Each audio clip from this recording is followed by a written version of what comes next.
Recording in Soy el presidente del consejo y es para mí un honor recibir a Rosendo Brancopateo, Cita Paganti, Camila Valero, Tomás Donati y, bueno, en primer lugar, muchas gracias a Gonzalo por la organización del encuentro.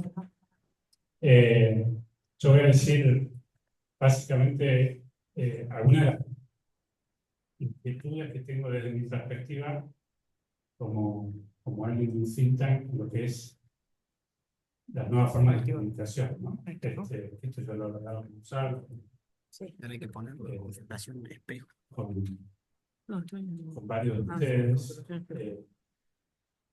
Es muy difícil entender lo que está sucediendo para nosotros y cómo comunicar. Parte de mi tarea es seguir lo que hacen otros think tanks en el mundo. Básicamente los países medios suelen tener un CAI, que a veces el gobierno dice no. Todos jugamos un rol en lo que es pensamiento y también en la diplomacia, realmente de la sociedad civil. Y lo que estamos observando, por supuesto, es un cambio muy profundo en la forma de comunicar. Y lo que noto también es bastante conservador, que no hay grandes cambios. Uno visita las redes sociales de los think tanks, de las páginas web. Y ahí hay un interés nuestro en Cali, y por eso el agradecimiento a Gonzalo por realizar este encuentro. Y ustedes están necesitados de mayor interacción para entender lo que está sucediendo. Y en términos generales, hay ciertos fragmentos de lo que está pasando que me parece que están claros. Ya las instituciones estamos en una situación de desventaja a la hora de comunicar, pasa mucho más personas, que pasa en los medios tradicionales, en los diarios, que ya la editorial no se ve tanto, lo importante es lo que dicen los periodistas, ya no es tan relevante lo que dicen las instituciones de política pública, sino lo que dicen los especialistas. La velocidad de interpretación, esta es una crisis, si quieren, que tiene muchos think tanks. No es el modelo de Cali, pero los papers largos sobre políticas públicas con inteligencia artificial y con las redes sociales hoy son menos efectivos, pero eso nos tiene que llevar a que ya no haya más papers, o que el paper sea el inicio de una secuela de productos que se comuniquen. Pero en última instancia seguimos teniendo el problema del inmediatez, que a través de las redes se comunica y se interpreta muy rápido lo que está pasando en el mundo, y el modelo más académico lleva muchísimo tiempo. Y ya estamos tarde. Y como sustituto de esto, por supuesto, los reels, las redes sociales. Ahí no sé dónde encajan los podcasts, porque eso permite mayor análisis, no están inmediato. Parece que muchos think tanks están autores. Ahí lo es interesante. Y eso genera una serie de oportunidades, me parece, para think tanks y para los analistas de relaciones internacionales, los medios tradicionales, las publicaciones, por ejemplo. Pero tenemos que aprender a contar historias, buscar la forma de llamar la atención, los primeros segundos de cualquier cosa que comuniquemos, como no ser solo analíticos, sino también generar un vínculo emocional. Y por eso, y además tenemos, por supuesto, una serie de desafíos como la desinformación, la polarización, especialmente cuando hay poca información.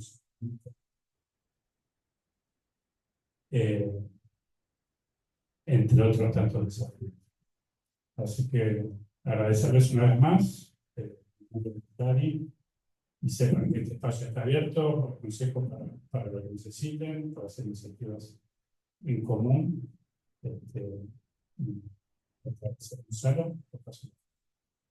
Bueno, muchísimas gracias, Francisco. Bienvenidos a todos. Antes de presentar este panel de lujo, gracias a todos los que vinieron y a todos los que se sumaron también de forma virtual, que hay muchísimos, y haciendo también y conectando con lo que decía Francisco. Muchas veces, tal vez desde el grupo joven del CARI, hoy particularmente este panel por ahí tiene un promedio de edad joven, ¿no? Entonces, abiertos también a a recibir propuestas, a generar vínculos, y el CARI está abierto también para eso, así que cuando quieran, cuando ustedes les parezca, bienvenidos para acercarse y formar parte también.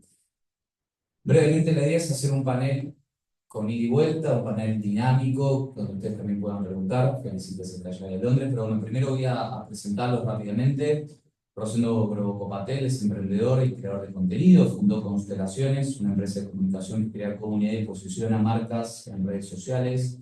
Es creador también de contenido en redes sociales, donde explora temas de cultura, desarrollo social y política, licenciado politólogo por la Universidad Torcuato Di Tella, y trabajó en la jefatura de Gabinete de Ministros durante la gestión de Mauricio Macri.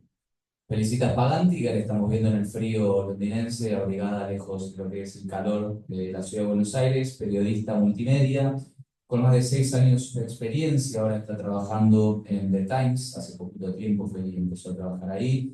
Anteriormente estuvo en CNN, Clarín, BBC, allá en Londres también. También crea contenidos en redes sociales de forma didáctica, donde explica y analiza algunos de los acontecimientos más relevantes, ¿no? Y creo que lo que decía Francisco recién es fundamental, entender y saber por dónde y cómo explicar cuestiones difíciles para hacerlo fácil. Cami es un gran ejemplo de eso. Cami Valero, periodista especializada en noticias internacionales y derechos humanos. Además desarrolló proyectos y desarrolla proyectos audiovisuales y videos explicativos en redes sociales súper, pero súper interesantes, como también hace, no porque tuyo, José, no lo decía al contrario, Tomás Penati, técnico de comercio exterior y mayorista en la Cámara de Comercio Argentino-Alemana. Es estudiante de Economía, Tommy, de la Universidad de Buenos Aires. Creador de contenido en TikTok, YouTube e Instagram, donde tiene una comunidad de más de 2 millones de seguidores, 2 millones de seguidores para cualquier medio tradicional. Hoy es una locura, y más en el consumo de redes y de audiencia. Rápido les quiero preguntar una línea a cada uno. ¿Cómo definirían, si querés, Tommy, empezar vos, cómo definirías hoy por hoy la forma de publicar en el contexto que estamos, y que nos digas 2 o 3 datitos de tus estadísticas y tus métricas en redes? Bueno, gracias a todos, la verdad, gracias por venir acá y por invitarme. Bueno, si tuviera que definir resumidamente, yo, como siempre cuento, yo arranqué en mi casa, literalmente en mi cuarto, y hasta el día de hoy grabo mis videos en mi cuarto, no tengo ningún postproducción, no tengo ninguna persona que me ilumine, no tengo un micrófono, no tengo nada de todo eso. Sino que arranqué en mi cuarto más que nada porque veía que había gente que hablaba de estos temas y sentía que a veces no se comunicaba tan bien, o quizás se caía mucho en el tema de comunicación quizá más partidaria o político, como así partidizado, y a mí eso no me estaba gustando. Entonces quería que quizá apareciera alguna voz más neutral, más moderada en todo lo que es el mundo de redes, que como se mencionó recién, hay mucha desinformación, mucho choque. Y arranqué a hacer videos, y de a poco mientras iba haciéndolos me di cuenta de algunas cosas o claves que podías darte cuenta que funcionaban. Por un lado, creo que lo principal, que también lo mencionaban recién, es el tema de los primeros 5 segundos. Yo siempre cuando hago un video, a lo que más tiempo le dedico por todo es a los primeros 10 segundos, después el resto como que va saliendo. Pero los primeros 10 segundos son importantes por el tema de que justamente las personas van pasando y scrolleando, y tenés que captar su atención de alguna manera. Entonces, Ahora vamos con los secretos. Ahora vamos con los secretos, hacemos con la introducción. Decime cuántos, no sé, en el último mes o la última métrica que tengan, cuántos visualizaciones, seguidores, lo que sea, y en el último mes, entre TikTok, YouTube e Instagram, calculo que han sido entre 5 y 10 millones en el mes. Más que nada porque fueron las elecciones de Chile, así que eso movió bastante. Pero sí, en general, esas son las métricas. La verdad es que los videos en general suelen tener un promedio de reproducción en TikTok de 300, mientras de reproducciones, a veces algún más. Y después, en Instagram, últimamente está yendo bastante bien, también 100.000, 200.000 reproducciones por video en promedio. También en tu caso, vos en TikTok también, ¿cuántos seguidores tenés? ¿Y cómo venís con el tema métricas? En TikTok tengo 1 millón de seguidores, 1.100.000 más o menos. El promedio de visualizaciones depende mucho del tema del video, de si está en agenda o no está en agenda. La mayoría de mis videos son un poco fuera de la agenda tradicional de los medios argentinos y latinoamericanos. O sea, si bien hay temáticas que sí tocan la agenda, o casos relevantes, como es el caso Pelicot, instancia, que realmente llegó a la agenda. Pero si no, no sé, el otro día hice un video sobre los secuestros en Nigeria, al respecto, que tienen otro tipo de cobertura y llegan a, sí, 200.000, 300.000. Y en Instagram tengo 157.000 seguidores. Y también un cambio interesante en los videos, sobre todo, que tengan que ver con derechos de las mujeres, en donde están teniendo también un promedio de 150, 200.000. Entonces, en este contexto, ¿cómo es crear una plataforma donde no participa solo un creador de contenido, sino que se piensa más en términos estratégicos, donde hay distintos contenidos? Bueno, ¿A quién se le habla? me sumo también al agradecimiento al Cari y en especial a vos, Gonza, de poder estar conversando con ustedes y también escuchar después las preguntas, me imagino, y los intereses que tenga el público. Es complejo, ¿no? Después me imagino que vamos a poder charlar un poco más, pero el tremendo cambio que ocurrió en la sociedad en los últimos 15 años pasó por abajo del radar, creo, de buena parte del mundo tradicional o del ecosistema del poder o de los círculos de poder. Creo que no hay verdadera conciencia del efecto que ha causado esto. El smartphone es un invento que es 2009-2010 y a gran escala y la apificación de la vida cambió la forma en que la sociedad se vincula y la que se conversa. Las organizaciones tienen que entender eso que está pasando para poder ser relevantes. Y es mucho más complejo porque, como bien decía Francisco en el principio, la gente le cree cada vez más a las personas y menos a las instituciones, que confía más a personas y menos a las instituciones.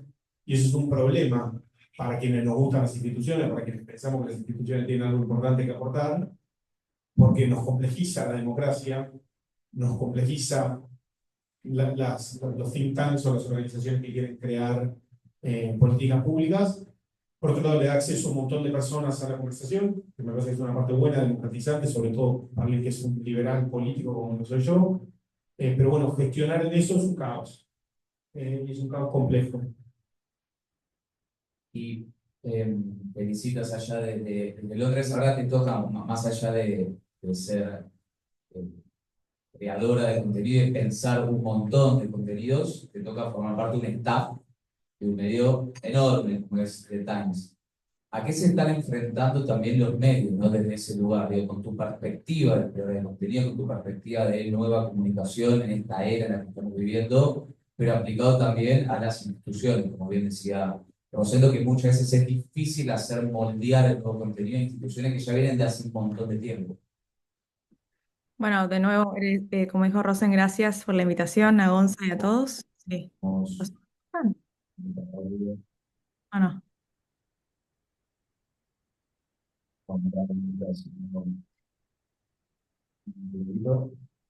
Dale.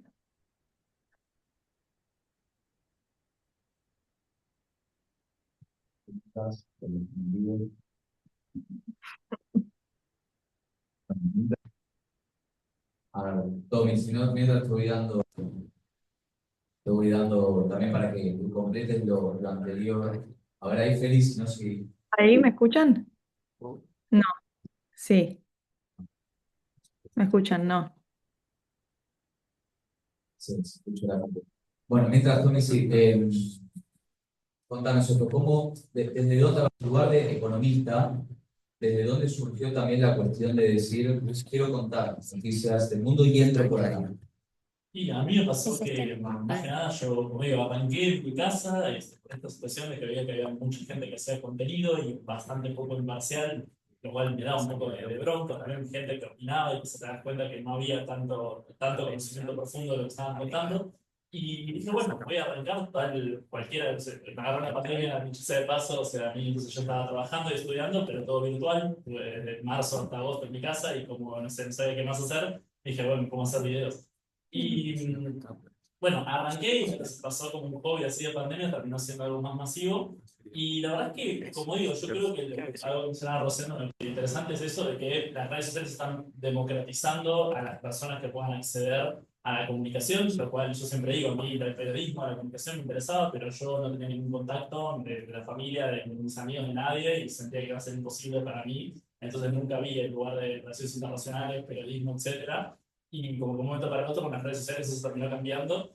Y siento que si bien abre esta posibilidad de que haya gente que comunique y que lo haga de una forma responsable, también está el riesgo este de que surgen personas que comunican, pero no quizá de una manera responsable, que no tienen todo el tema de fake news, que hay gente que las difunde, que no se hace ningún chequeo de fuentes, que eso pasa todo el tiempo. A mí me pasa que a veces tengo que salir a hacer yo videos como contando que tal cosa en realidad no es así, porque hay gente que dijo esto está pasando y quizá era una fake news. Entonces es bastante complejo, siento yo, poder manejar eso sin nadie que te esté regulando, pues esa es la ventaja y la ventaja de las redes. O sea, nadie te regula, entonces cualquiera puede hablar y permite que haya gente que surja, pero a la vez, sin ningún tipo de filtro, también permite que que se difundan fake news de una forma mucho más fácil. Y también creo que eso que se mencionaba recién, de que las omisiones pierden peso por esta sensación de que la gente quiere consumir a una persona. Eso le está pasando, siento yo, mucho a los medios tradicionales. Si ustedes se fijan en Instagram, en TikTok, en YouTube, a los medios de comunicación tradicionales, en general, lo que más difunden, los videos que mejor van, son tomas de otras personas. O sea, un video de explotó tal cosa o tal robo, pero si después hablamos de una persona particularmente comunicando, ahí el engagement no es tan fuerte y eso es justamente por eso, porque la gente hoy por hoy prefiere adaptarse o ampliarse con una persona y confiar en esa persona que le comunique diciendo, ok, me lo cuenta esta persona, lo conozco, sé de lo que habla, sé de lo que trata y me siento un poco más seguro si me lo cuenta tal persona. Entonces, ese creo que es el desafío de los medios de comunicación. Camilo, recién dijiste de algunos temas, ¿no? Vamos a decirlo en términos más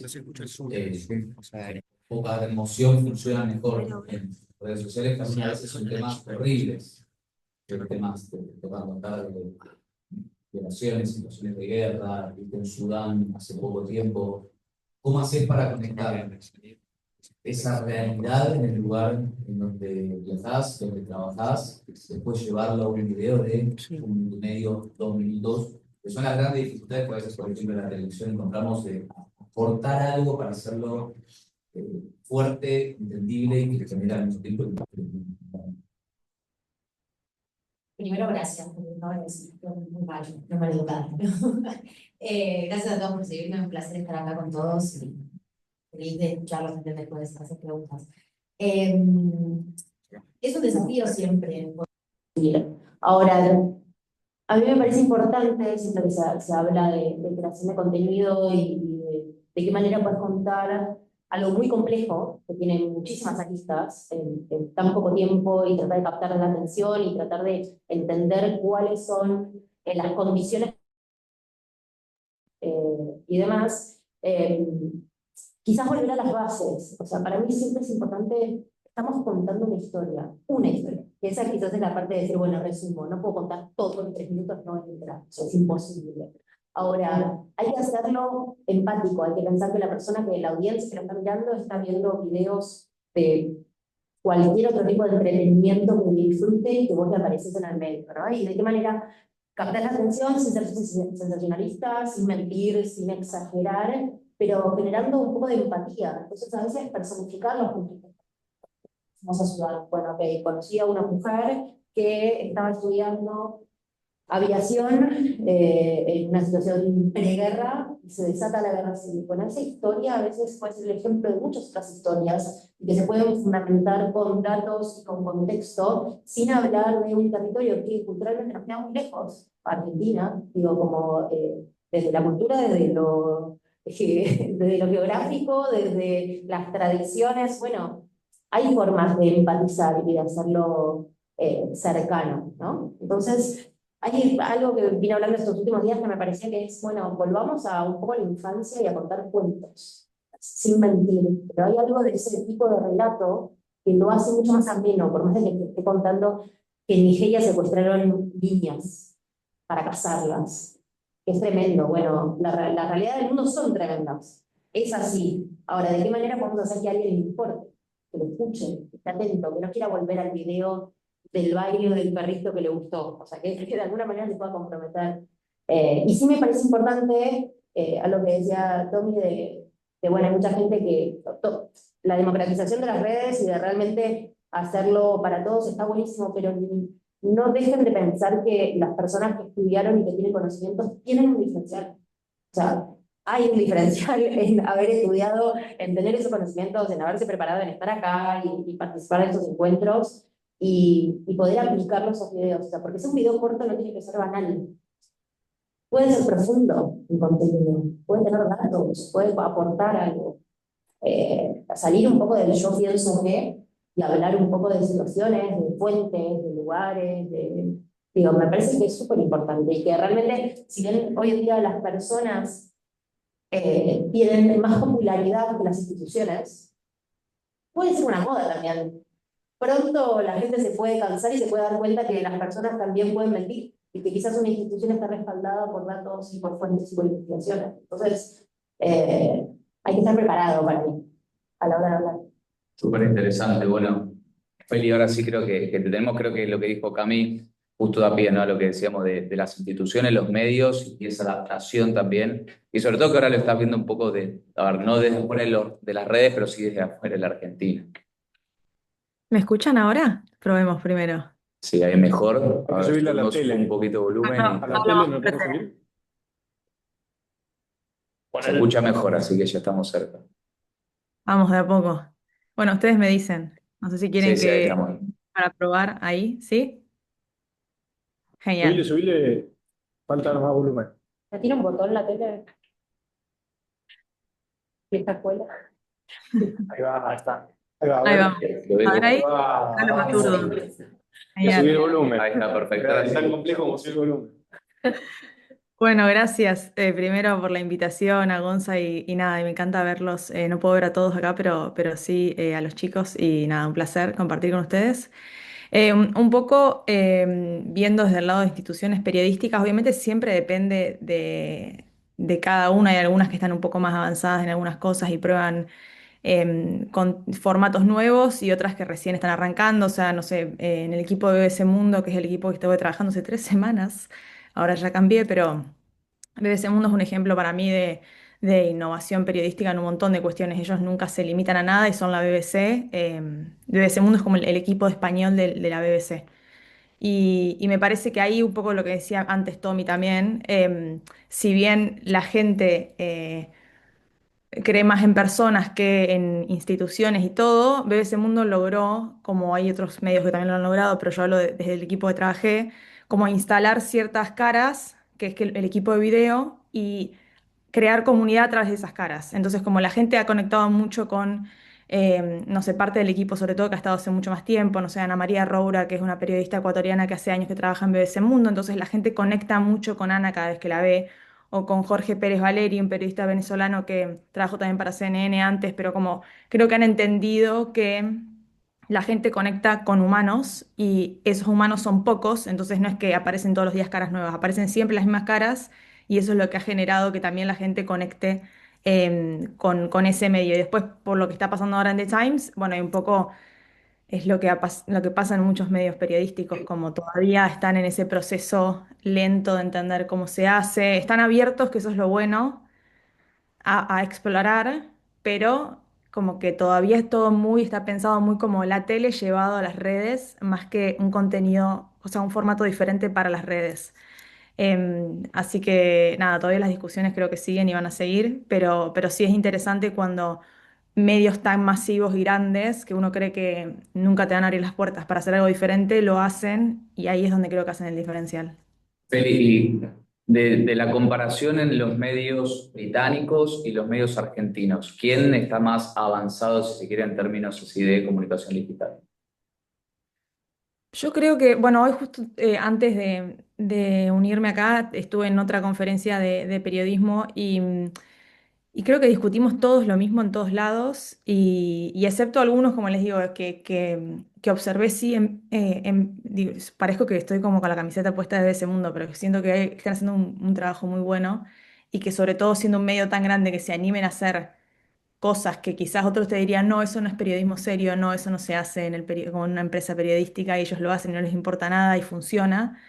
Siento que ese es un caso muy particular, pero que después veo un poco lo mismo en todos lados. Creo que los que están haciendo más la diferencia son como los news creators, como los creadores de contenido de periodismo, más que los medios grandes en sí. Y después hay como, siento que muchos de los medios públicos, la televisión española ahora sacó como un Lab RTV, no sé si lo siguen, pero está como muy bueno el contenido que hacen y es diferente. Pero después siento que un poco vemos, nosotros en Argentina tampoco estamos tan atrasados, ¿entiendes? Como que excepto con algunos casos puntuales que hacen cosas muy diferentes, después un poco es todo medio lo mismo. Bueno, antes de abrir las preguntas para todos los que están acá y también los que están por Zoom, Rosen, recién Cami decía algo que me parece hermoso, que es el hecho de buscar historias, a través de esa historia contar algo.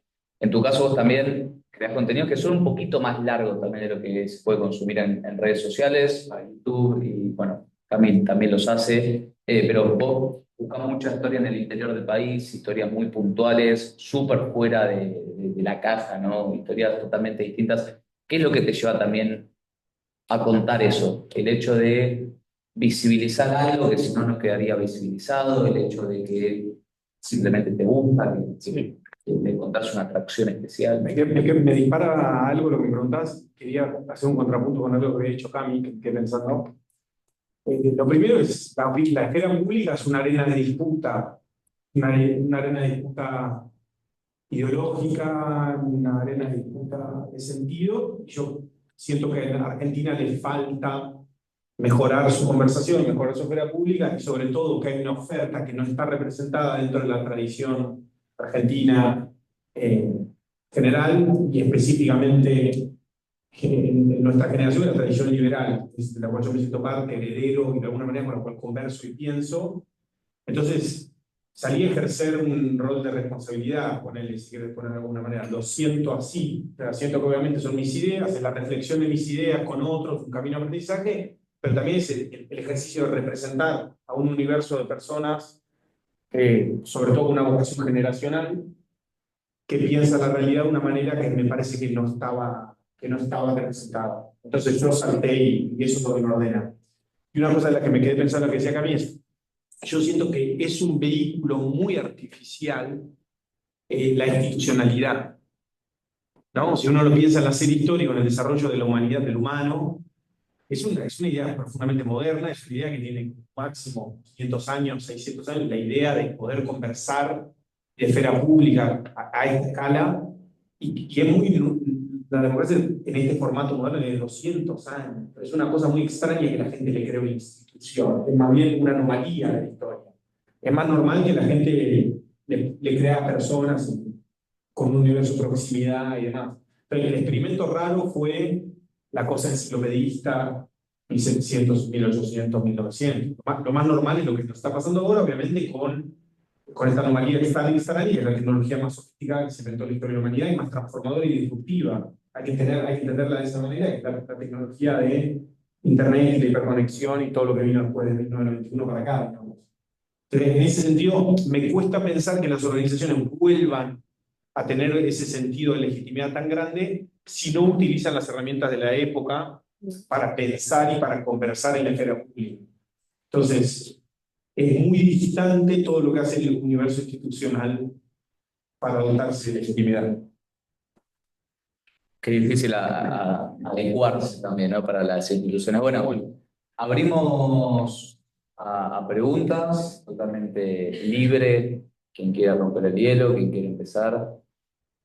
A ver. Lo bueno es que la otra opción es, o sea, que existe una otra opción, no sé si es lo bueno, que es la muerte. O sea, acá el que no se adapta, esto va a ser darwinismo, digamos, ¿no? O sea, las organizaciones que no se adapten, necesariamente yo creo, haciendo futurismo, que van a desaparecer.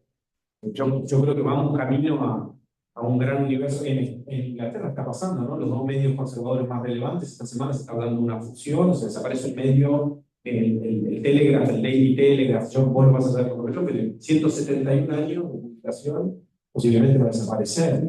Va a ser normal que veamos organizaciones como el CANI desaparecer, pero que el CANI no. Pero digo, va a ser normal que todas esas organizaciones que tienen legacy, que tienen una historia, una tradición, se modifiquen, porque la realidad no las va a estar esperando. Y va a ser también muy normal que nuevas organizaciones nazcan. Mi mirada es que este siglo en el que vivimos, muy influido por Martin Gurri, la revolución del público, The Revolt of the Public, que hay una opinión pública volátil, enloquecida, que tiene clarísimo que quiere destruir, pero no está tan claro que quiere generar.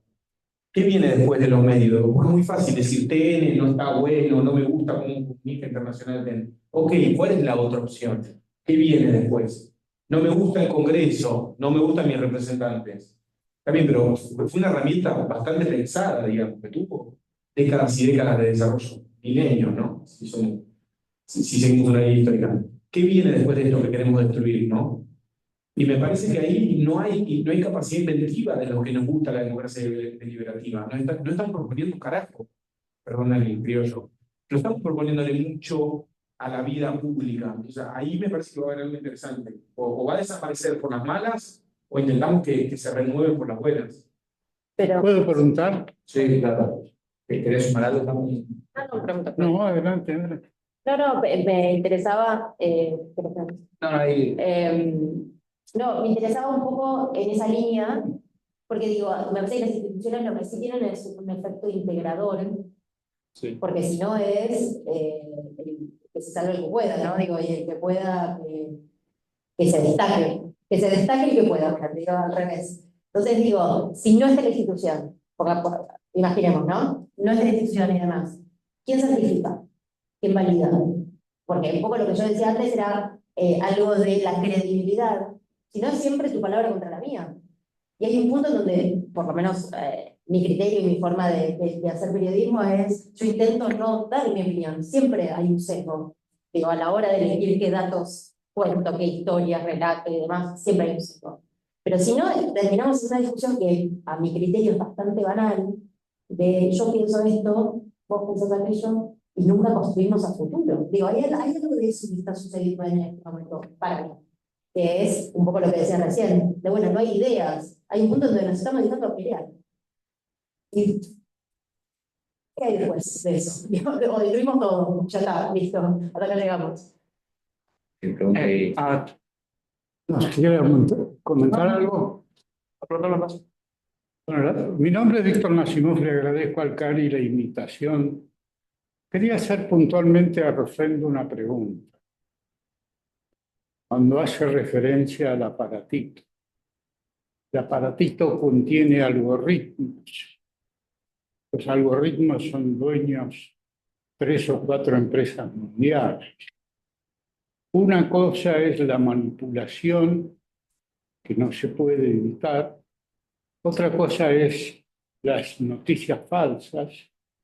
Y frente a eso, cada individuo tiene que estar guareciéndose de las falsedades y de las inducciones, porque Alphabet, Meta y Google no trabajan para el individuo, trabajan para ellos.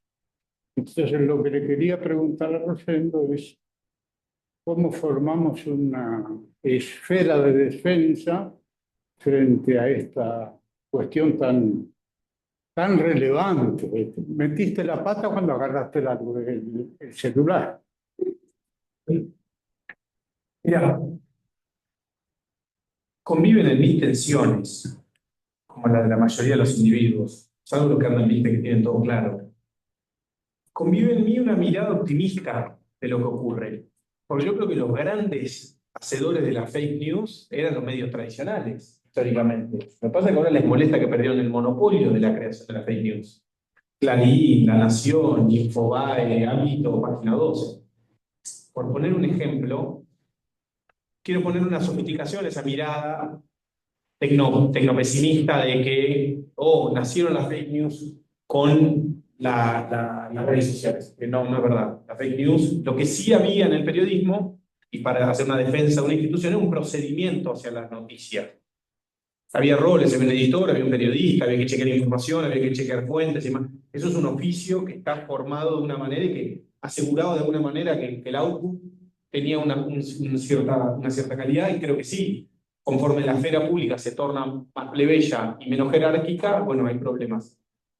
Sí creo que es un problema que la esfera pública, cuando me refiero a esfera pública, la idea de Habermas, ¿no? Esta idea de un espacio en donde la sociedad se encuentra para conversar de la cosa pública, ¿no? De la red pública. Y hay un problema en que eso sea privado, siempre lo fue, ¿no? Digo, La Nación es un medio privado y era la esfera pública. Clarín, TN o Canal 13 o la televisión pública son medios privados. Algunos son públicos, ¿no? Es BBC, puede ser la televisión en Argentina. Había medios públicos, los medios públicos tenían un rol en esta dirección, en la de crear contenido, Canal Encuentro, crear contenido que trabaje el bien público, pero en general en la esfera pública siempre estuvo influida por la tensión entre un fin económico, es una industria cultural, entre un fin económico de un privado y la conversación pública como del todo. Cuando vivíamos en la polis en una escala más pequeña, la conversación era más personal.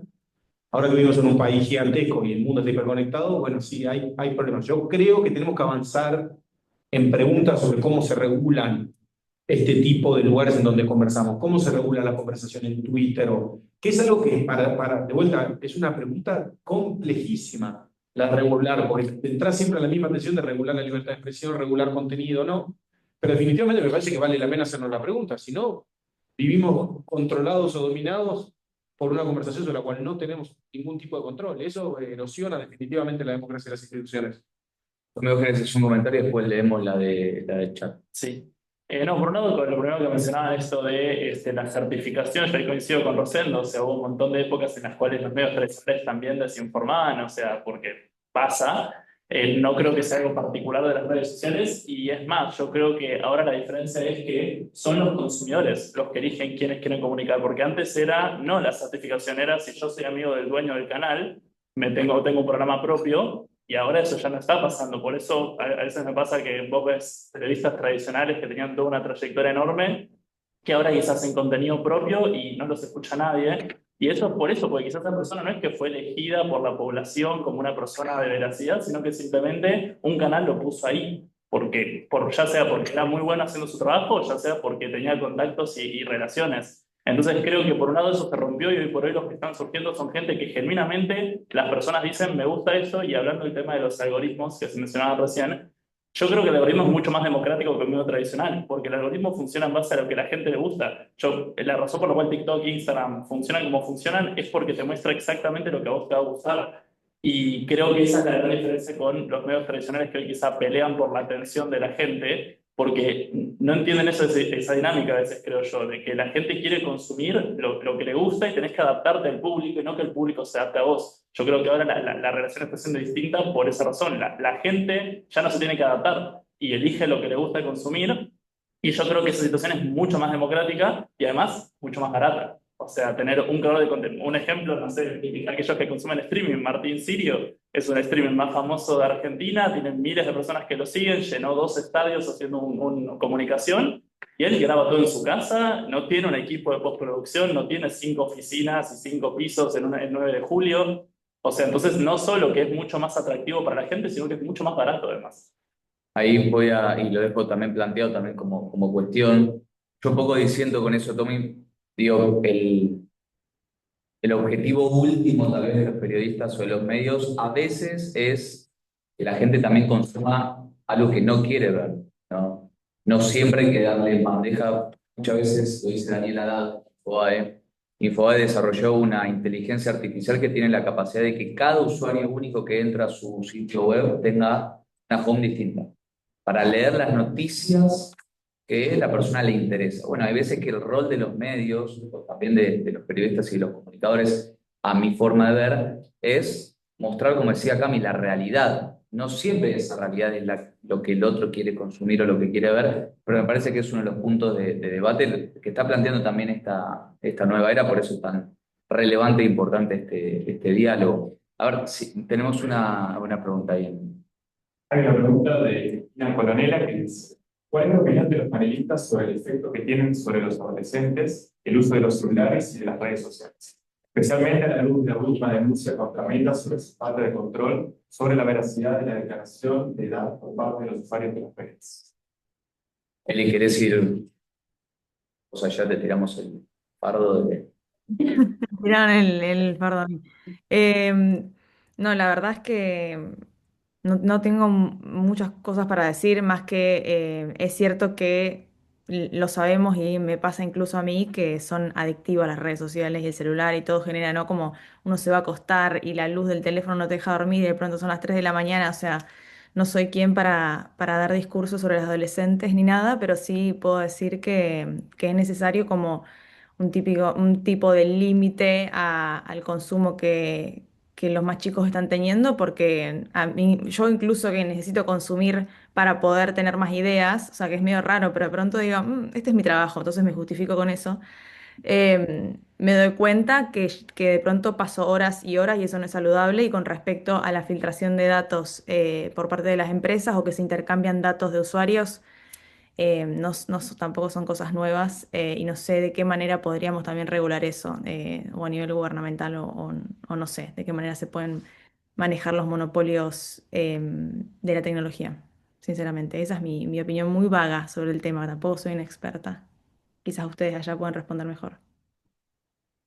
No, sí, o sea, es un debate que se está dando en todo el mundo. Esta semana Australia le pidió a las plataformas que tomen medidas más duras para certificar con validación del tipo documento de identidad la mayoría de edad o la mayoría de los 16 años de sus usuarios. Creo que esto recién arranca y me suena más que lógico. Está medido el impacto que tiene en redes sociales y el consumo de tiempo en pantalla que tenemos y la nocividad que tiene eso. Me parece bien que tomemos alguna agenda regulatoria, ¿no? Me imagino que en 20 años vamos a estar mirando nuestro vínculo con la tecnología, como hoy miramos las películas donde fuman cigarrillos arriba de los aviones y decimos, qué locura, que casi que le van un cigarrillo a los nenes.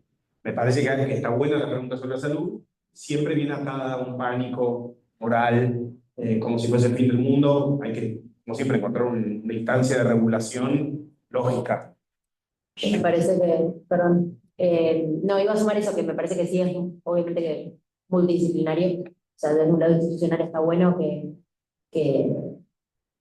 que haya congresos y gobiernos que lo regulen. También me parece que falta mucha educación, educación en las casas, en los padres, en las familias, que sean, o sea, educación desde un lado de ser consciente realmente de los peligros y de tomar un rol activo en... Es difícil porque uno habla de control, ¿no? Entonces el control siempre es negativo, es malo y demás. Pero a veces te intentas acompañar y que los chicos, si están viendo YouTube Kids, están controlados. Y como creadora de contenido es la única plataforma que me pregunta si contenido es para niños o no, por ejemplo, cuando lo subo. El resto de las plataformas no lo pregunta, a pesar de que supuestamente no puede haber menores de 13 años.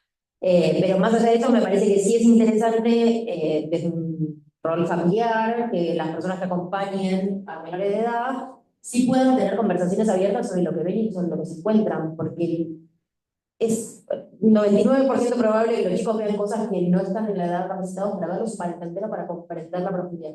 Entonces me parece que sí es interesante que los padres, las familias, los colegios puedan conversar y puedan tener conversaciones sinceras sobre lo que los chicos se encuentran en las redes sociales. Perdón, y quería agregar una cosa más, los interrumpo, sobre lo que estaba diciendo Cami, que justo hoy en uno de los paneles que está en este congreso había un hombre que hablaba sobre la inteligencia artificial y él decía, bueno, pasa que en los colegios limitan la inteligencia artificial porque no quieren que se copien los chicos y qué sé yo, entonces hay que dejarlos igual libres en sus casas que consuman inteligencia artificial para que aprendan y yo creo que ahí justo un poco lo que dice Cami es la importancia de la educación.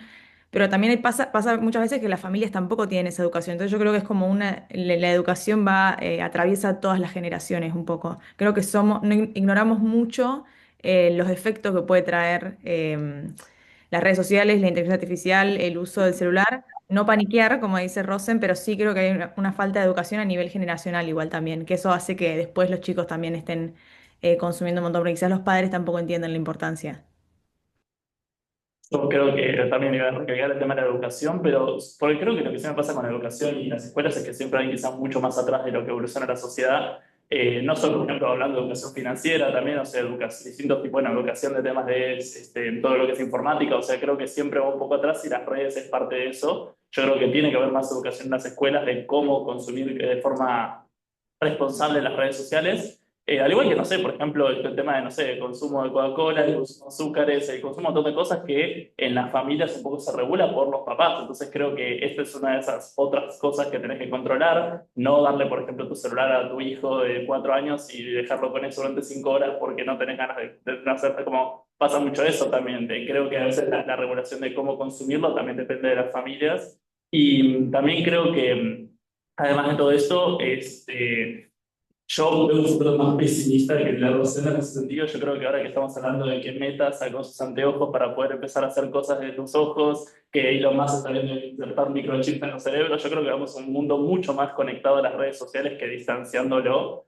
Y creo que por eso es indispensable que la gente se eduque y sobre todo también creo yo los más grandes. A mí me pasa mucho más que yo tengo que decirle a mi papá, esto es una fake news, que mi papá me diga a mí. Como que yo le digo, no, papá, fíjate, si ves este video, fíjate de mirar este lugar, fíjate, fijarte esta cosa, chequealo con otras fuentes. Como pasa mucho eso, yo creo que incluso los que menos son conscientes de las fake news, como pasa mucho quizá con las tías, las abuelas que le mandan un video de un perrito que salva a 5 personas de un choque y dicen, ay, mira el perrito, y es tipo, es falso. Entonces creo que hay incluso mucho más entrenamiento a las grandes generaciones, creo que son las que menos están adaptadas a eso.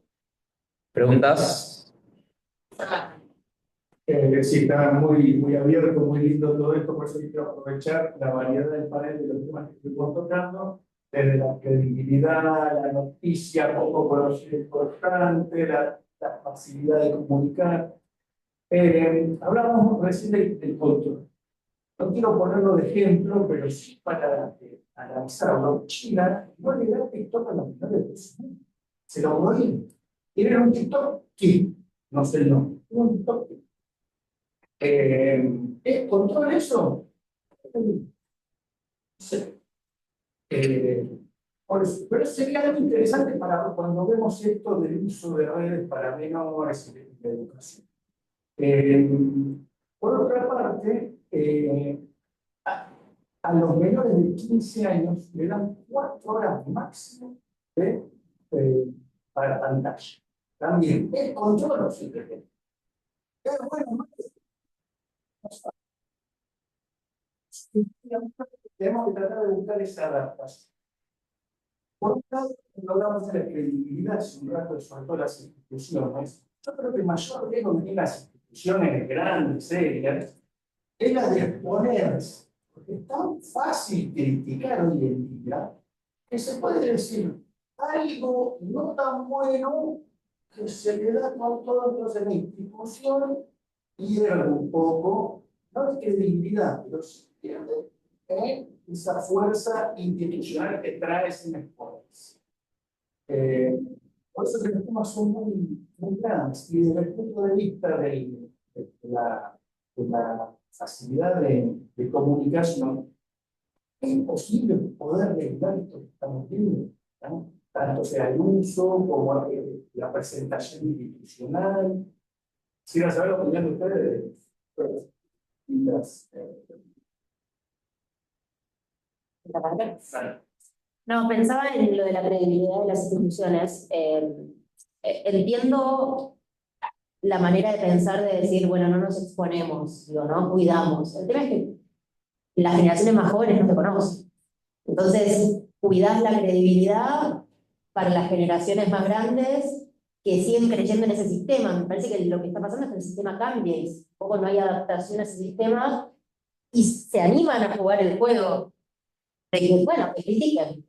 También me parece que hoy en día lo que pasa es que hay cancelación y existe crítica y demás, y hay vuelta de tuerca, la gente vuelve también, y hay reivindicación de opiniones, y hay una democratización de opiniones y muchísimas personas que le va a gustar, que no le va a gustar, que van a decir lo que opinan.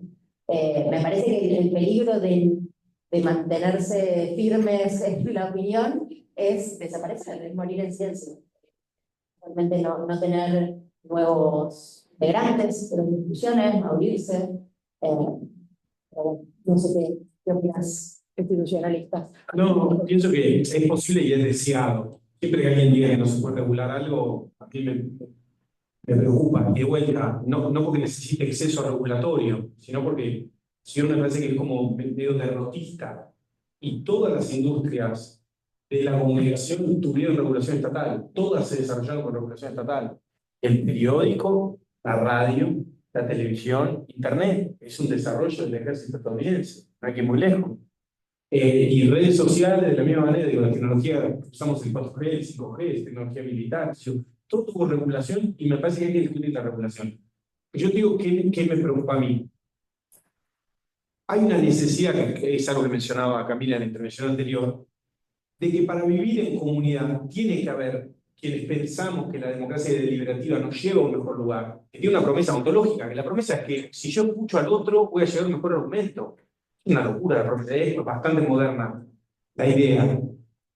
Para que eso ocurra, si yo converso en Twitter y alguien que me insulta, pero es un huevito y un nombre que plantea una tensión, porque posiblemente si vos sos un uigur y estás en China y querés conversar, no podés, porque no existe libertad de expresión. O estaba viendo el periodista ahora fue premiado en Kirguistán. Digo, si pones su nombre es perseguido por el gobierno. Bueno, entonces ahí está bien defender la anonimidad.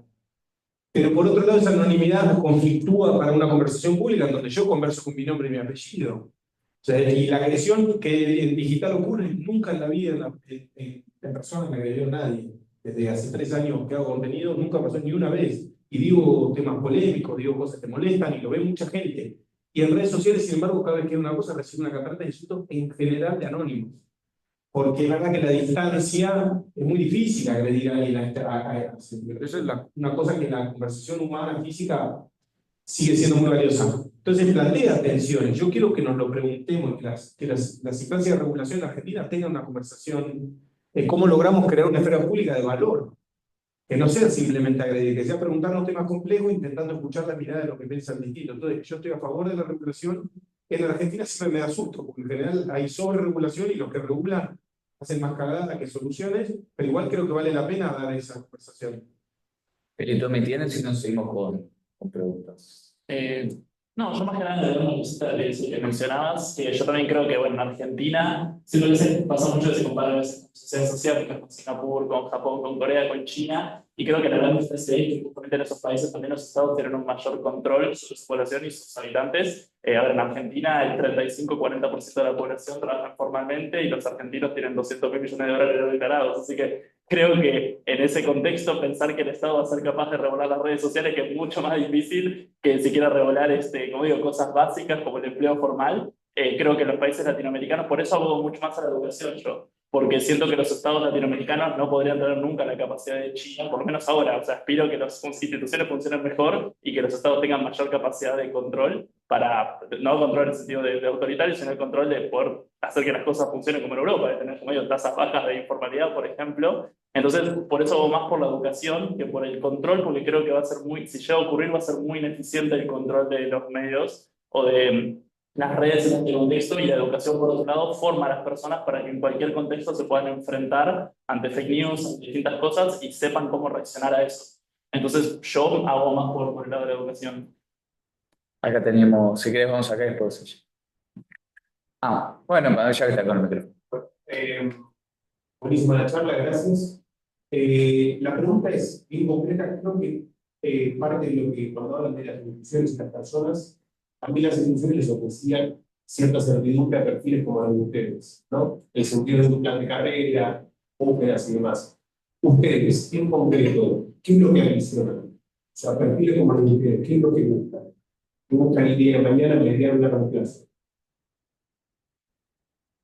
Si quieren hacemos cortito cada una, si no se hace muy extenso, que quiera. Feli también si querés allá, y así seguimos con más preguntas. Sí, yo no escuché bien la pregunta, así que escucho sus respuestas. Bueno, si querés. No, en resumen, yo pienso que más allá de nuestro camino individual, tiene que haber algo más grande que ocurra, digo. Uno puede intentar aportar desde su lugar una mirada, pero yo pensaría que tiene que haber espacios que faciliten mejores conversaciones. Y ahí hay que tener capacidad inventiva. Así como, no sé, en Inglaterra hay conversaciones que no están grabadas adentro del Parlamento. No hay cámaras. Son conversaciones que tiene el Congreso, el Parlamento, que no están grabadas, porque se probó que cuando hay una cámara la gente actúa distinta que cuando no.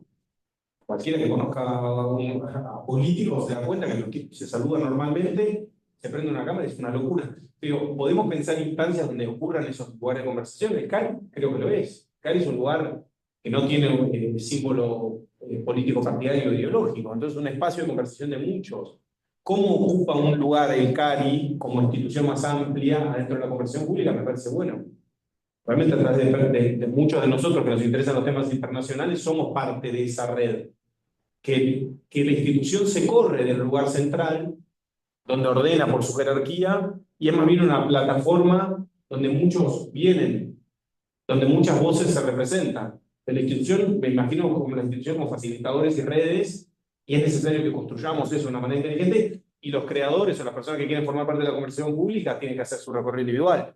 Me imagino que debería haber ISO 9001. Viste, China ahora te exige, para ser creador de contenido, que tengas título universitario. No sé si entraría en ese componente elitista, pero para opinar, como la CNV te autoriza, no me parecería mal que vos tengas fundamentos éticos en la conversación pública. Después podés elegir como vos quieras, y bueno, se puede regular al individuo. Pero a mí me gustaría, aunque sea que inclusive lo hagamos nosotros, que pensemos como la Federación de Creadores de Contenido, simplemente te pone que nos declaramos empresa B, cumplimos estos 10 fundamentos, no vamos a insultar en la conversación pública, queremos aportar valor a la conversación, vamos a chequear, si nos equivocamos, vamos a pedir disculpas, vamos a intentar ser lo más balanceados. Y si vos tenés esos fundamentos, capaz que hay un movimiento y se nos ocurre recién ahora. Es que te iba a decir, bueno, sumo, ¿no? Pero yo coincido en que me parece que estamos viviendo épocas obviamente revolucionarias en cuanto a la conversación pública y a mi criterio de una pobreza en la profundidad de conversación, que es necesario que empecemos a trabajar sobre eso. Sobre todo en esto que hablamos de los algoritmos, un poco de decir, bueno, son, viste, la famosa frase, ¿no? Pero son 4 o 5 dueños de los medios. Bueno, y nosotros, toda esta la sociedad que empieza a exigirle a esos dueños algún tipo de regulaciones, si es que los países o los gobiernos no lo están haciendo. O sea, ¿dónde está el movimiento social que se hace responsable de dónde nos estamos juntando? O sea, todo es nuevo hasta ahora, ¿no? Digo, las redes sociales son nuevas, entonces nadie lo entiende, nadie sabe muy bien qué pasa, nadie regula. Bueno, eso en algún momento va a llegar a una regulación, sea un ISO 9001, sea decir, bueno, yo como creadora de contenido tengo una línea editorial, tengo límites, temas en los cuales no me meto. Quizás es una decisión de una estructura propia para poder trabajar, pero me parece que es un poco copiando a los medios y a decir, bueno, a mí me parece que los medios antes generaban desinformaciones, porque no vamos a tontos, ¿no?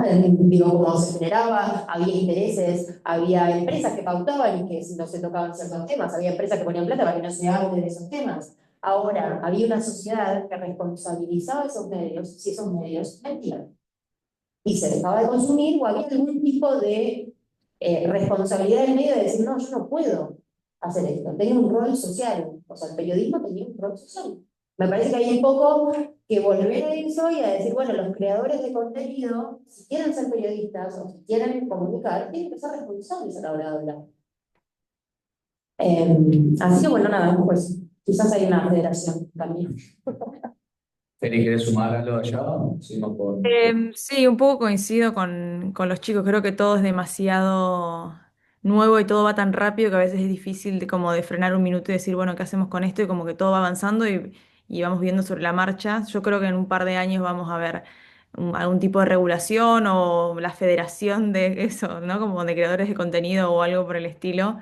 Algo tiene que haber, pero sí, yo creo que lo que le ha pasado a los medios tradicionales es olvidarse de que son un servicio, ¿no? Como ya hace mucho tiempo que eso dejó de pasar o que dejó de priorizarse y se priorizan más los intereses económicos y políticos que, bueno, al final somos un servicio público para que la gente se informe de lo que está pasando en el mundo. Y quizás un poco los creadores, como un poco decían Tommy y Rosen y Cami, que ¿no? Nosotros venimos como, a mí también me pasa eso, ¿no? Yo cuando arranqué a hacer videos era un poco, bueno, me cansé de todas las opiniones, yo quiero contar los hechos y nada más que los hechos y después cada uno saca sus propias conclusiones de eso. No digo que nosotros somos los buenos y los medios son los malos, porque también, como también hemos comentado durante la tarde, también hay creadores o pasan cosas que no están buenas en redes sociales, pero siento que el tema de la regulación o a lo que o sea, la aspiración de lo que venga, la veremos en un par de años. Creo que todavía es demasiado nuevo para saber cómo se va a regular todo esto. Es una pregunta. Bueno, mi nombre es Camila Perotti. A partir de este año comencé a llevar adelante una consultora de comunicación política. Y justamente un poco tomando lo que había dicho Francisco al principio, de cómo uno logra ampliar su comunicación, y justo vos, Cami, recién dijiste la falta que hay de profundidad en la conversación. siempre desde los políticos hay siempre una necesidad de ampliar el nicho, ¿no? Porque cada 2 años hay elecciones. Entonces el planteo constante de ellos al momento de decirles, che, lo mejor para tus redes sociales es esto, es, bueno, pero esto a mí me va a generar más votantes o no.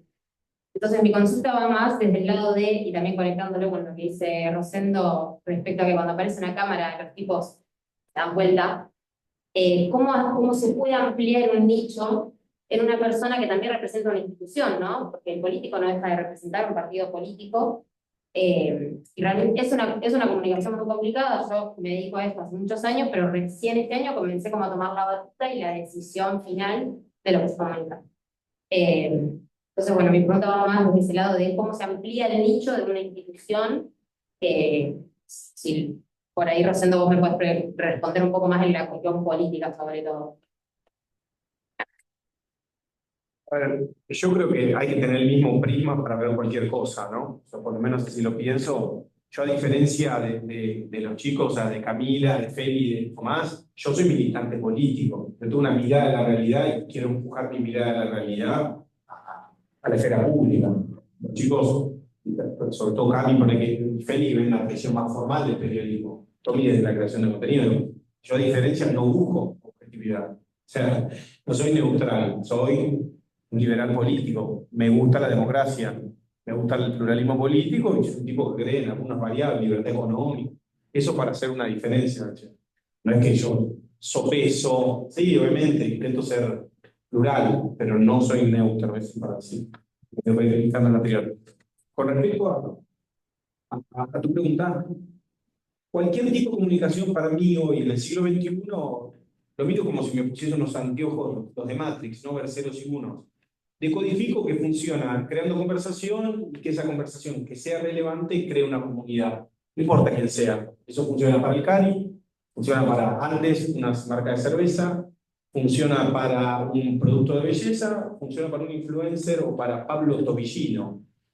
Vos creás conversación y esa conversación crea una comunidad si es sostenida en el tiempo. Un viral es crear conversación, esto que estamos haciendo ahora es conversación. Esa es una forma en la que yo entiendo un estímulo, una tapa de un diario, un TikTok, conversación. Si yo converso muchas veces, lo que termina pasando es que un montón de gente dice, ah, este es el que conversa así, vengo, confío en ella. 1,5 millones de personas confían en ella. La ven sistemáticamente porque esta es la chica que habla de esto. Es una persona que está pasando así, que tampoco entiende muy bien ni quién es. Esta cara la conozco, por eso las caras también, ¿no? Confío. Conversación y comunidad. Si yo entiendo esas dos variables, estoy operando adentro del plano de la relevancia en el sistema de conversación digital contemporáneo. Yo pienso que eso lo tiene que tener cualquiera en el bolsillo. Personas, instituciones, marcas. Te diría, si hay que entender algo, en política es lo mismo. Los políticos intentan crear conversación y esa conversación tiene que después decantar en una comunidad de gente que piensa con nosotros. Bueno, en ese sentido, y conecto con la pregunta anterior sobre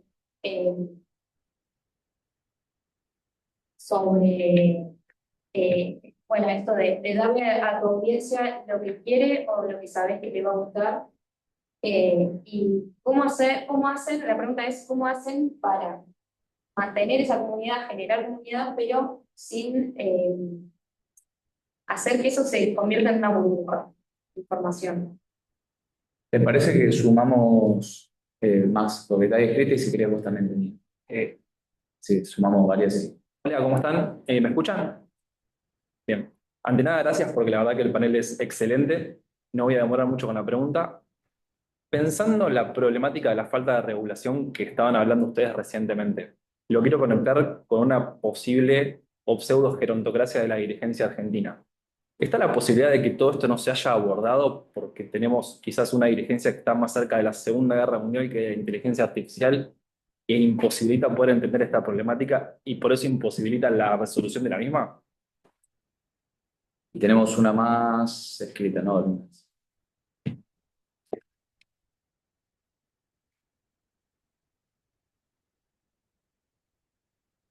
Buenas, ¿cómo están? Les extiendo una pregunta desde el chat, me dijeron que podía hablar. y tiene mucho que ver con el periodismo, pero también con el activismo, en el sentido de que siento que hoy se están borrando las fronteras tradicionales del periodismo, donde el periodista solamente cuenta lo que pasa y no interviene en la realidad. Les pregunto a ustedes tres, y bueno, también a vos, Feli, que son personas que consumen redes sociales, ¿en algún momento pensaron realmente decir, che, bueno, no quiero solamente contar qué es lo que está pasando, quiero intervenir, por lo menos un día sentirme que soy una de esas personas de las cuales estoy narrando la historia, para ver así puedo de alguna manera u otra generar no solo conciencia, sino también acción? ¿Ven que el activismo y el periodismo se están empezando a mezclar o consideran que van a ir por caminos separados como tradicionalmente lo han hecho? Bueno, más dale.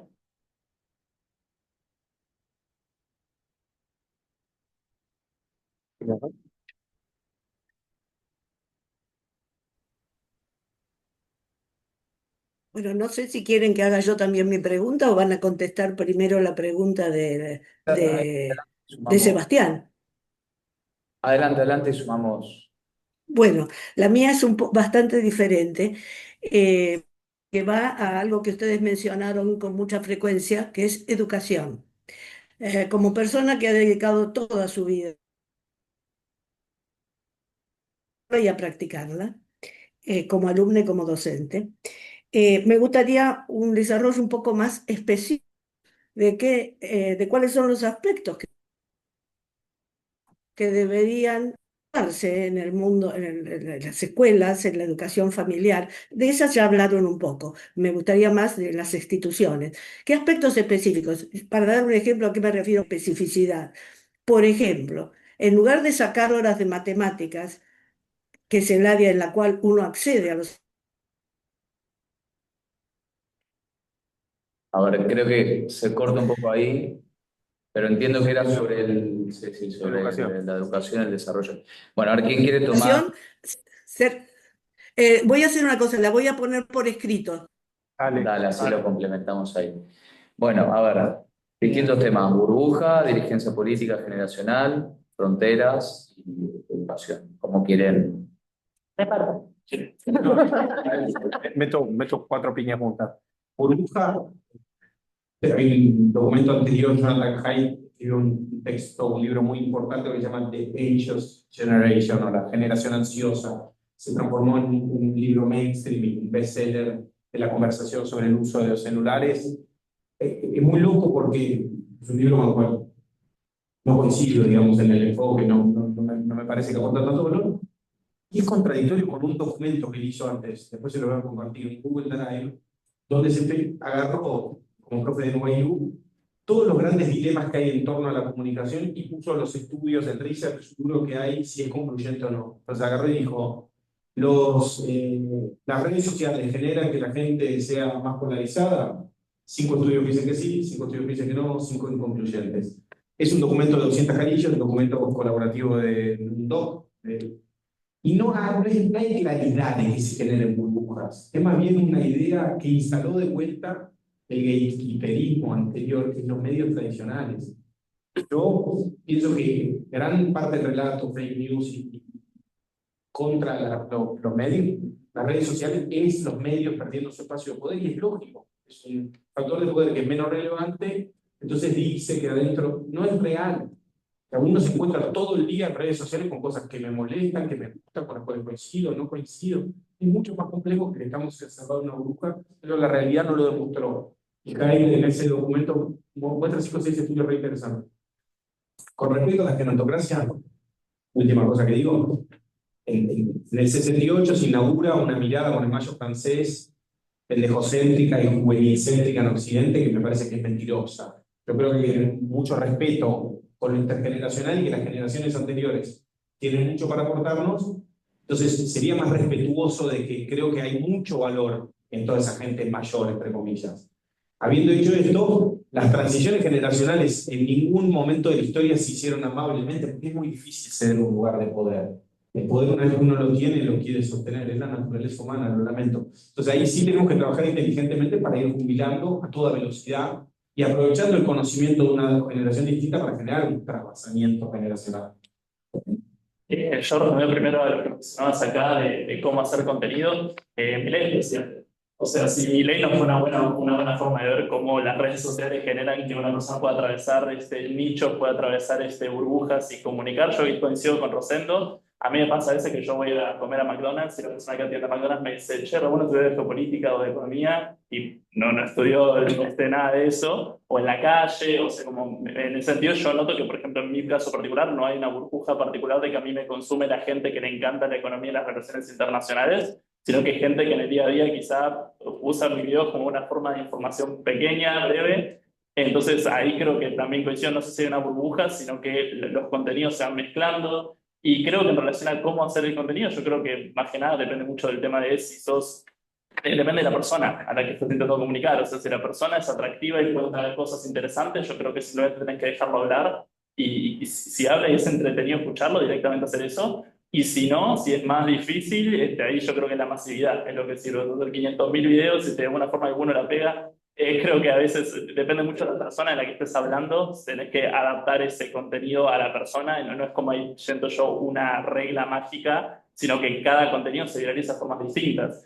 Y después con respecto a lo que se hablaba también de... ¿cuál había sido tu pregunta? ¿Cuál había sido tu pregunta? Si la gerontocracia tiene algo que ver con la esa. exigencia grande Sí. de que no se resuelvan estos problemas. Yo creo que un poco pasa eso con que la gente joven, la gente más, en parte se descree de las instituciones por eso mismo. Yo creo que a veces pasó que la gente empezó a descreer de las instituciones, de la democracia, de la política, porque no se sienten representados con la comunicación. Lo noto yo, como digo, en mis videos, y también lo notas todo el tiempo en la discusión pública, de que, no sé, te vienen a hablar de un montón de temas, personas muy adultas que quizás no empatizan con tus problemas. Mismo pasa en el Congreso, no se discute una sola ley a veces en general no se escucha mucho el tema del empleo joven, porque quizás no hay tanta gente joven, y eso hace que también la gente diga, che, yo tengo un problema de empleo y no siento que la política está respondiendo a eso. Los problemas, un montón de, no sé, temas de alimenticios, un montón de problemas que son de la juventud, que como en el Congreso no están tan representados a nivel personal, yo creo que ahí difiero un poco con Rosendo, yo sí creo que tiene que haber un cambio mucho más grande de quién se dedica a qué tema, y no poner que es una persona que no tiene experiencia en redes sociales o en inteligencia artificial a regular esos temas, sino una persona que esté más metida o que sea estudiosa del tema, o sea, una de las dos cosas.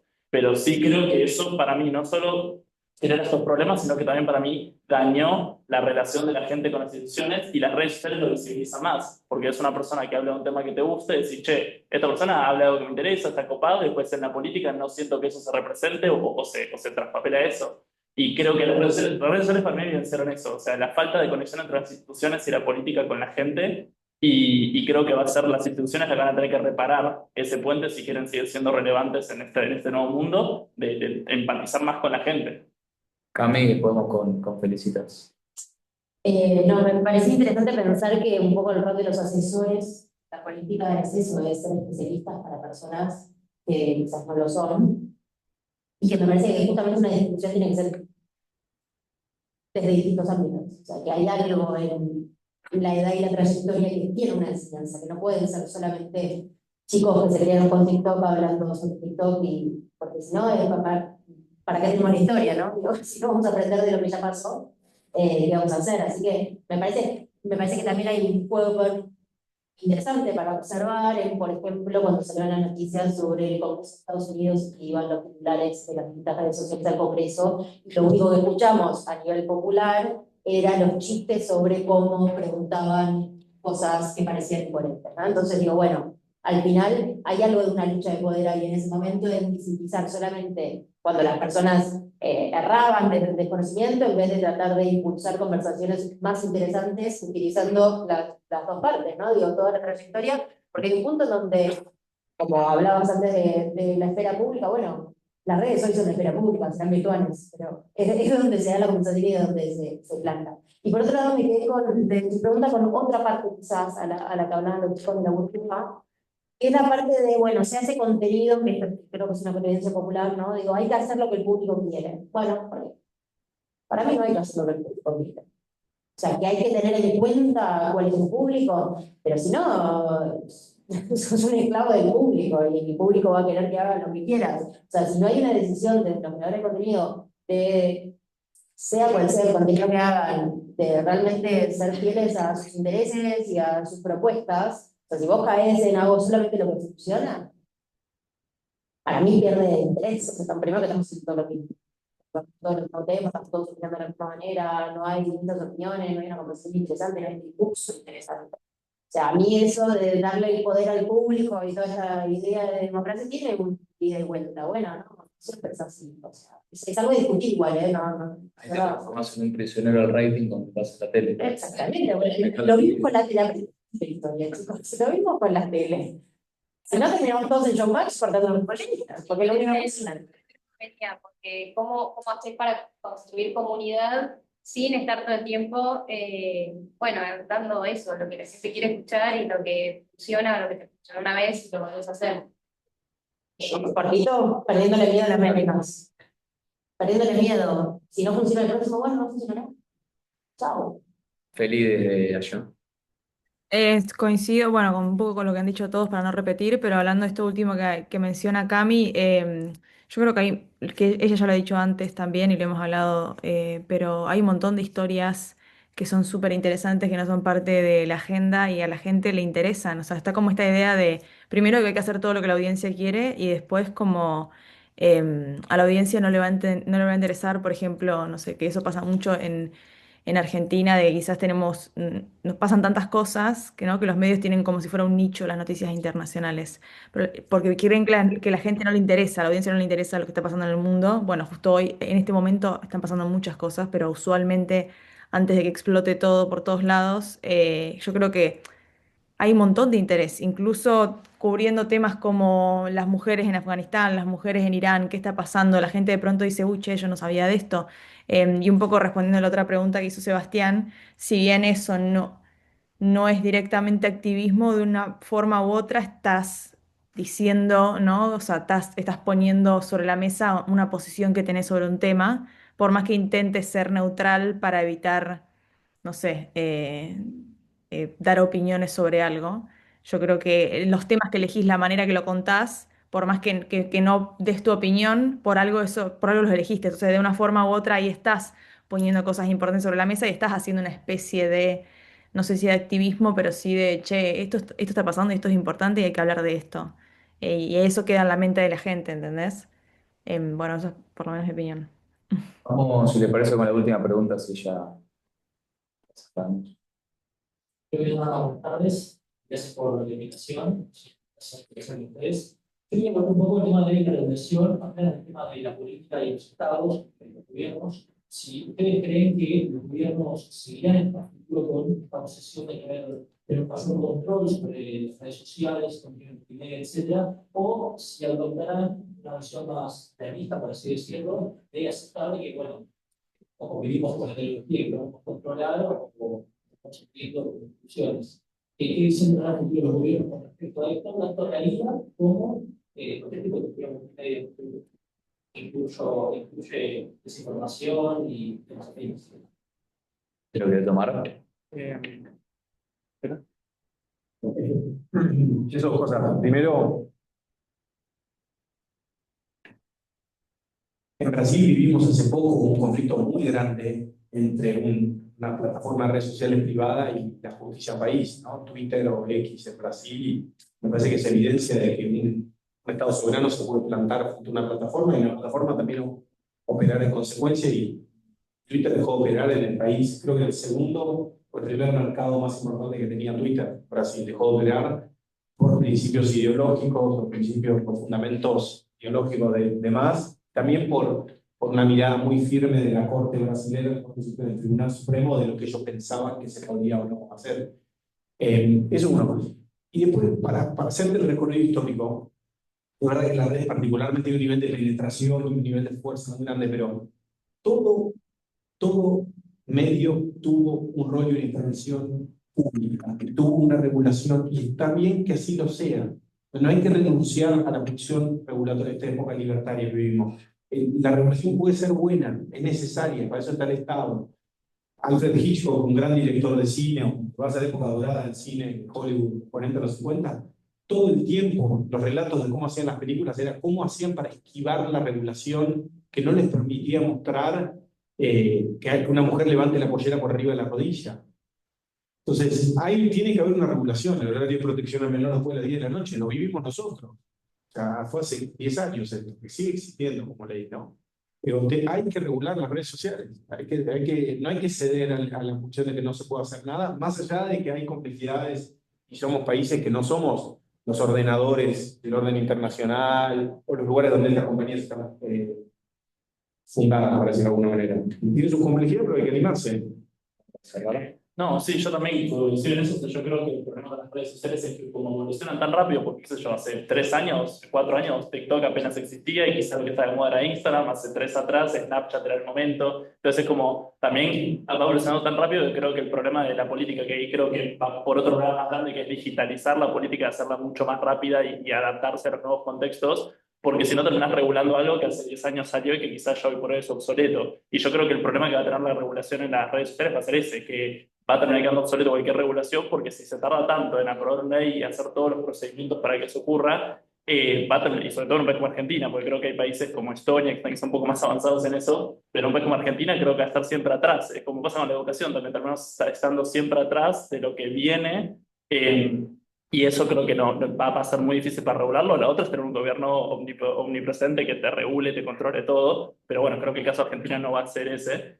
Y por último, quería hablar de un tema que se tocó antes, del tema del algoritmo. Y yo creo que sí, todos los creadores de contenido somos adictos al algoritmo y dependemos del algoritmo y es nuestro Dios supremo, diría yo. Pero la diferencia está en que vos seas capaz de influir en ese algoritmo. Yo creo que eso, por ejemplo, es el valor agregado que hago yo. Porque yo sí, dependo, si un video mío le va mal, claramente no voy a repetir esa estrategia. Pero yo, por ejemplo, he hecho videos hablando de Timor Oriental, de Luxemburgo, de Omán, de Nepal, de países que nadie da un peso por ellos y no conoce nada. Y le tuvieron millones de reproducciones. O sea, yo no creo que responder al algoritmo sea hacer lo que a la gente le gusta, sino entender cómo la gente consume y en base a eso hacer contenido de lo que a vos te gusta, de lo que vos pensás, que a la gente le interese. Yo creo que ahí está la clave. O sea, somos todos dependientes del algoritmo, pero vos tenés que buscar la forma en la cual lo que vos querés comunicar sea atractivo para todos. Y un ejemplo de eso creo que es la música también. Vos tenés artistas que se basan en quizá las reproducciones del momento y un artista quizás, no sé si ubican a Rosalía, que te hace quizá un álbum flamenco, un álbum de pop, un álbum de, no sé, lírico, de sinfonía, y a los 3 le va bien. Y ella no es que va en contra de los algoritmos y dice, a mí no me importan las reproducciones, no me importa lo que se consume, sino que dice, ok, el consumo es ¿de qué forma hago que yo, con mi pasión del flamenco, de la música que sea, la adapto a la gente que lo consume? Entonces yo creo que somos todos dependientes del algoritmo, pero está en nosotros ver la forma en la cual usamos eso a nuestro favor para contar lo que nosotros queremos. Bueno, interesantísimo. Muchísimas gracias. Un aplauso.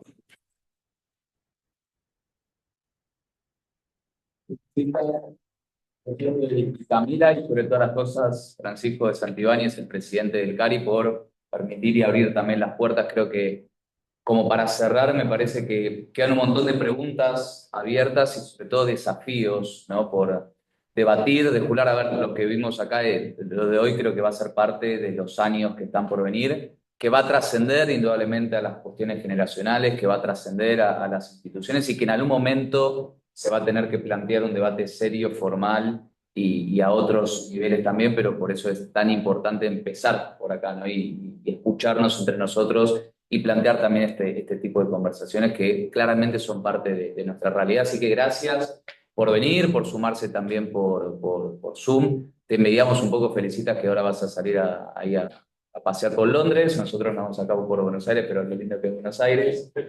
Y los esperamos, obviamente, 1:30 de la mañana.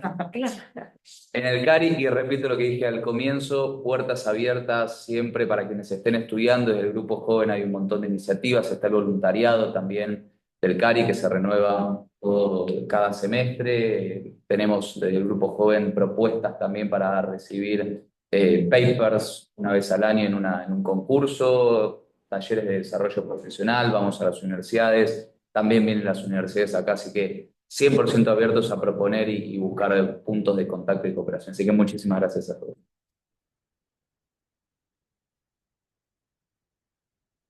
No, gracias.